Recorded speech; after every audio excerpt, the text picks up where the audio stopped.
The night Harlan Mossbridge got thrown out of the Caldwell Centre for the Arts, there were 400 people in that room. 400 people who saw it happen. 400 people who said nothing. The Caldwell Centre sat on the edge of downtown Ottawa like it had always been there and always planned to stay. Glass and limestone, the kind of building that made donors feel like patrons of civilization. Every November, the Whitmore Foundation held its annual gala inside, black tie, $600 a plate, a string quartet in the lobby, playing Vivaldi so softly it almost wasn't there at all. Reginald Whitmore had founded the gala 17 years ago. He'd also founded 3 tech companies, a shipping logistics firm, and the Whitmore Chair in Business Ethics at the University of Ottawa, which everyone in Ottawa's old money circles found quietly amusing. He was 61 years old, silver-haired in the way that money makes silver hair look distinguished rather than tired, and he moved through rooms like a man who had not waited in a line since 1998. Harlan Mossbridge had been mopping floors at the Caldwell Centre for 6 years. That's what the badge said. Harlan Mossbridge, facilities staff. It was printed in small letters, because small letters suited the role. He was 54 years old, broad-shouldered in the way that decades of physical work make shoulders broad. Not the gym kind, the other kind. His hair had gone gray at the temples. He moved slowly, deliberately, the way men move when they've learned that speed is for people who haven't been doing something long enough to do it right. Nobody at the gala noticed him. That was in a way the point. The Caldwell Centre had a Steinway Model D in the East Hall, a concert grand that the board had acquired in 2018 from the estate of a Halifax conductor. It was not decorated. It was not used for events. It sat on a low platform near the tall windows, covered in a protective cloth that the facilities team removed every Monday for tuning and replaced every Tuesday morning. Harlan was the one who removed it. Harlan was the one who put it back. He was also the one who 6 years earlier, on his first week at the center, had lifted the cover to dust the keys, and played 3 bars of Ravel's Pavane pour un enfant défunt so quietly the night cleaning supervisor thought she'd imagined it. She hadn't. But she hadn't said anything either. By 8:30, the gala was in full swing. Whitmore moved from table to table like a man doing rounds, shaking hands with his left so his right stayed free for the wine glass. His wife, Celeste, trailed slightly behind in a way that looked graceful but wasn't. She'd told him twice that evening that the seating arrangement near table 9 was a disaster, and he hadn't listened either time. At table 6, Senator Marion Forsyth was explaining something about resource sector policy to a man from Calgary who had stopped listening 4 minutes ago. At table 12, a tech executive named Dale Prout was FaceTiming his daughter in Vancouver and trying to make it look like he was checking his messages. At the bar, 2 women in their 30s were talking about the string quartet in a way that suggested they both knew more about music than anyone in the room, but had decided this was neither the time nor the place. Harlan's was in the East Corridor with a mop and a yellow bucket. The East Corridor ran along the back of the hall, used by catering staff and facilities, invisible in the way that corridors are invisible when they're not meant to be seen. He'd been working since 4 in the afternoon. He would be working until the last guest left, probably close to midnight. He did not mind. He had a system, and a system held. He was working near the entrance to the East Hall, the hall with the Steinway, when he heard it. Someone had opened the doors. Light and noise from the gala spilled through.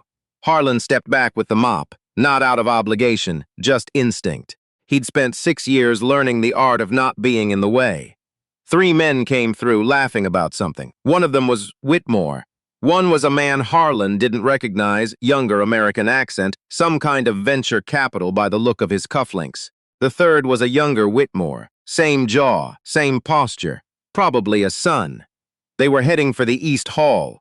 Whitmore wanted to show someone the Steinway. Harlan stayed near the wall. The thing about the East Hall was that it held the quiet the way the rest of the building didn't. The gala noise fell away at the threshold. The Steinway sat in the far corner, its cloth cover draped neatly, the window behind it running floor to ceiling, the Ottawa skyline a smear of amber and blue outside. Whitmore pulled the cloth off himself.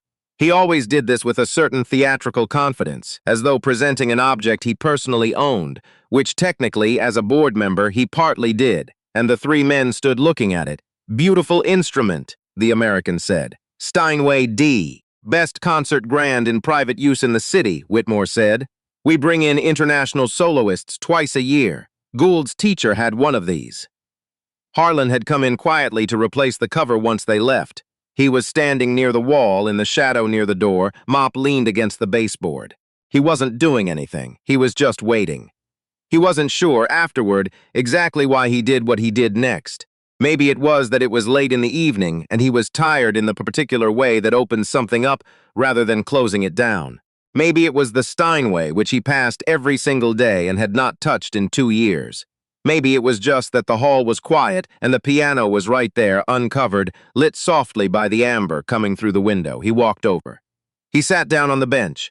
He placed his hands on the keys. He played. He started with something simple.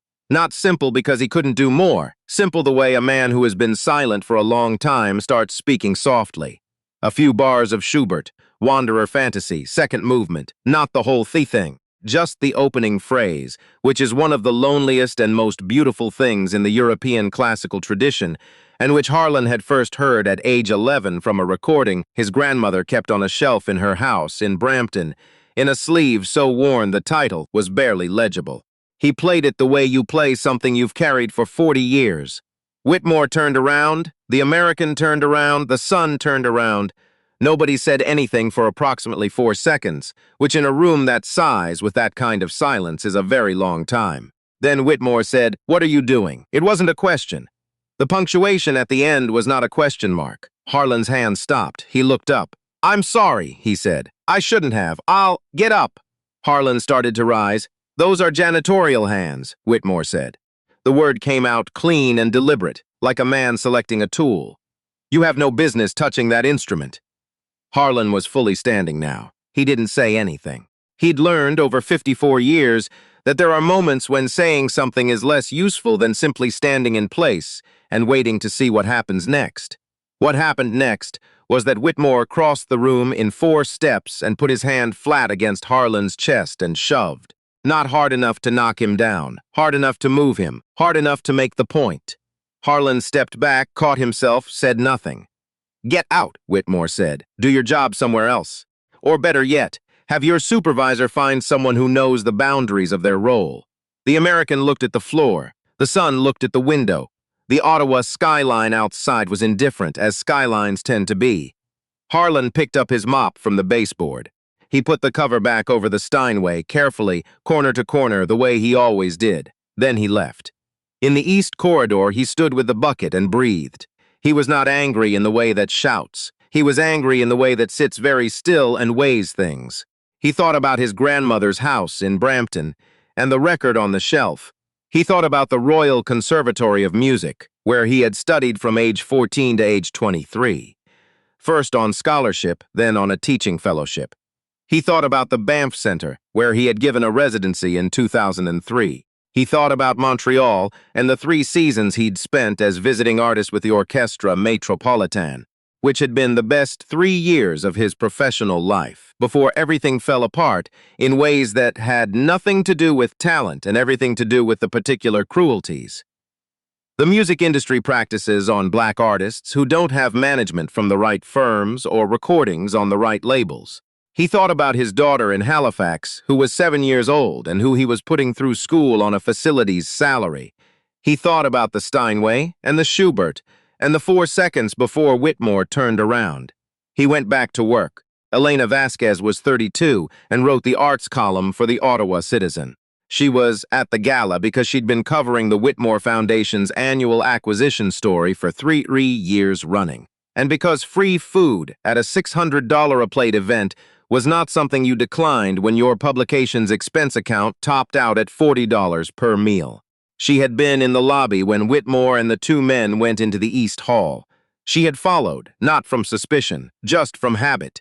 She was someone who followed things to see where they went. She had been standing in the doorway. She had seen everything. Her name was not Vasquez for nothing.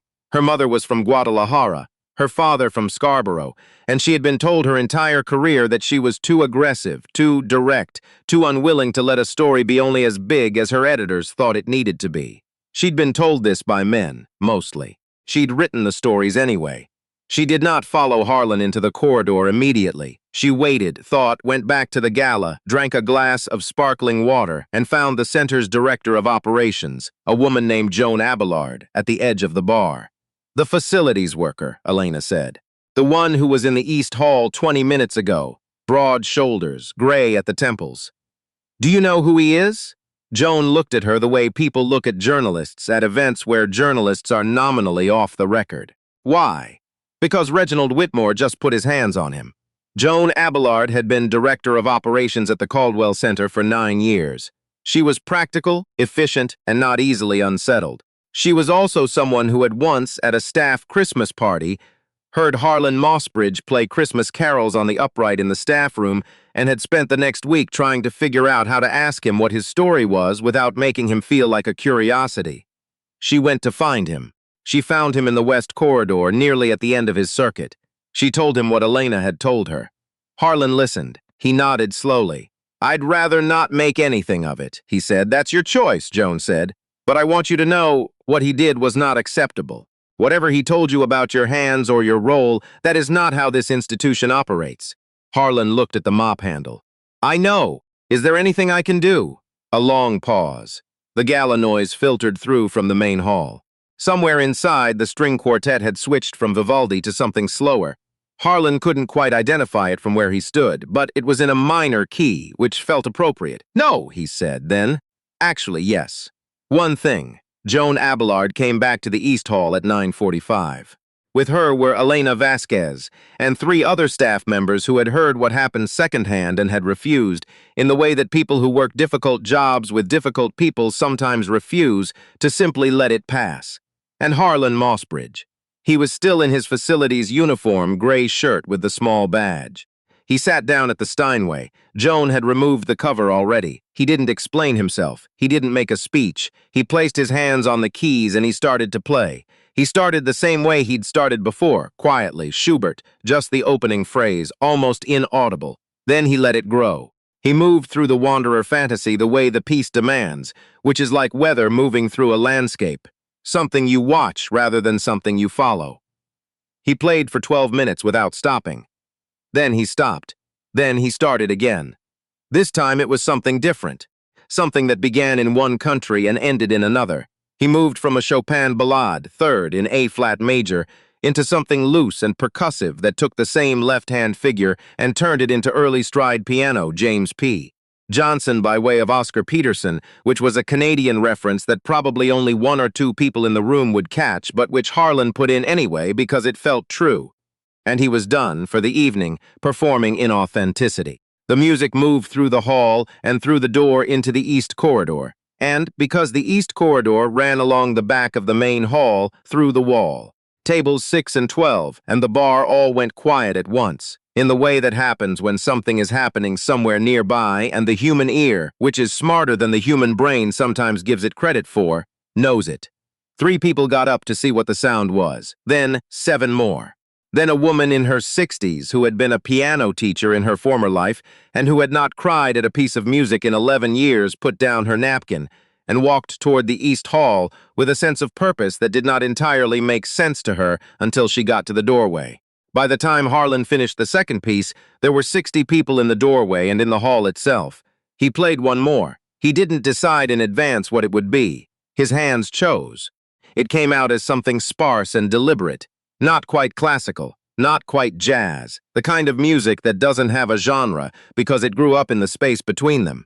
A space that belongs to the specific history of Black Canadian musicians who trained one place and lived another, and carried both without ever quite belonging to either. When it was done, the hall was silent for a moment. Then someone, it was the woman who had been a piano teacher, started to clap.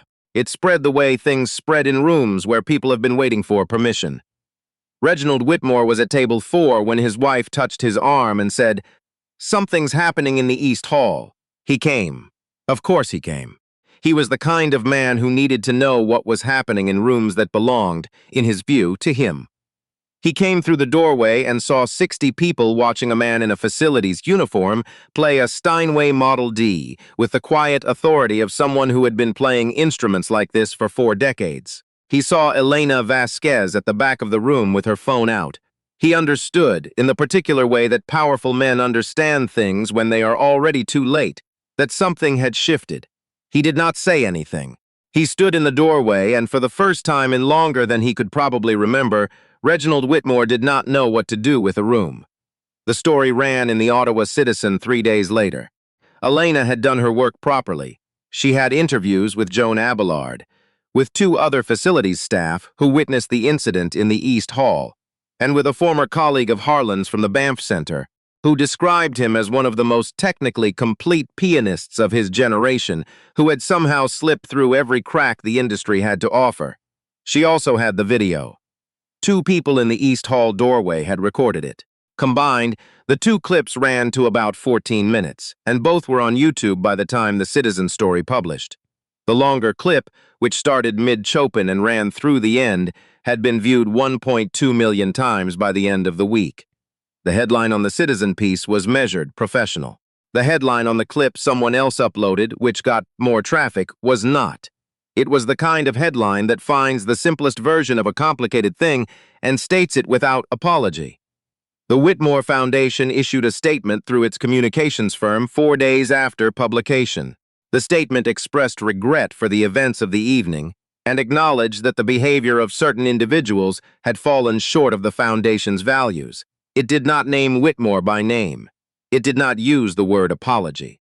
Legal had reviewed it before it went out, and legal had done what legal does, which is to make genuine accountability structurally impossible while maintaining the grammatical form of remorse. Harlan Mossbridge was not impressed by the statement. He was also not surprised by it. What surprised him a little was everything else. The conservatory in Hamilton called first, then one in Vancouver. A presenter in Toronto who ran a jazz and classical crossover series wrote a letter, an actual letter, paper, envelope, stamp, which Harlan kept because it was the kind of thing you kept, explaining that she'd been looking for exactly the kind of program Harlan represented and asking whether he'd be willing to talk. He was willing to talk. His daughter in Halifax, her name was Amara. She was 7. She had her mother's patience and his grandmother's stubbornness. Asked him on a video call if it was true that he was famous now. "No," he said. "The girl at school said you were famous. The girl at school is getting ahead of the story." Amara considered this. "Did you play the piano for a lot of people?" 60 or so. "That's more than I've played for. You're 7. I'm almost 8. He laughed. It came out of before he could do anything about it. The kind of laugh that starts somewhere real rather than somewhere polite. Amara looked pleased with herself, which she was. Joan Abelard called him into her office 2 weeks after the gala. She told him that the board, not Whitmore, who had resigned his board membership quietly and without fanfare in the days following the Citizen story, had voted to establish a new artist residency at the Caldwell Centre and that they would like his input on its design. They were also, she said, looking at the East Hall with fresh eyes. Harlan sat across from Joan's desk and was quiet for a moment. "What would the residency do?" he asked. "Support artists who've been." Joan paused, looking for the word that was honest without being euphemistic. "Who've fallen through the gaps, black artists," he said. "Yes, among others. But yes." He nodded slowly. "I'll think about it." He did think about it. He thought about it on the bus home, a 40-minute ride on the number 87 that he'd been taking for 6 years, watching Ottawa scroll past the window, the glass cold with November. He thought about the Banff Centre and the Montreal years and the slow accumulation of closed doors that had led, by stages he still couldn't entirely reconstruct, to a badge that said facilities staff in small letters. He thought about his grandmother's record shelf and the Schubert and the 11-year-old, who'd stood in her living room in Brampton listening to music that felt like it was explaining something he didn't yet have words for. He thought that some things open again. Not the same way they closed. Nothing opens the same way it closed, but open nonetheless. Different door, different light. He got off the bus at his stop. The November air was sharp and clean, the kind that comes off the Ottawa River when the season has fully turned. His breath was visible. The street was quiet. He walked home. On the kitchen table there was a letter from the Hamilton Conservatory, and a drawing Amara had made and mailed him. Crayon, a large rectangle that was probably a piano. A figure behind it that had his shoulders and her sense of proportion, and above them both, in careful 7-year-old block letters, "My Dad." He stood in his kitchen for a long time looking at it. Then he put his coat over the chair, put the kettle on, and sat down at the second-hand upright in the corner of the living room, the one he'd bought for $400 from a woman in Gloucester who was moving to a condo, and he played. Nobody was watching. Nobody needed to be. He played the way he always played when nobody was watching, which was the only way he'd ever really known how to play. Completely, without apology, in the particular silence of a Canadian November night, with the kettle beginning to whistle in the kitchen, and the city quiet outside, and the music going exactly where his hands decided it should go, which was, as it turned out, somewhere worth arriving.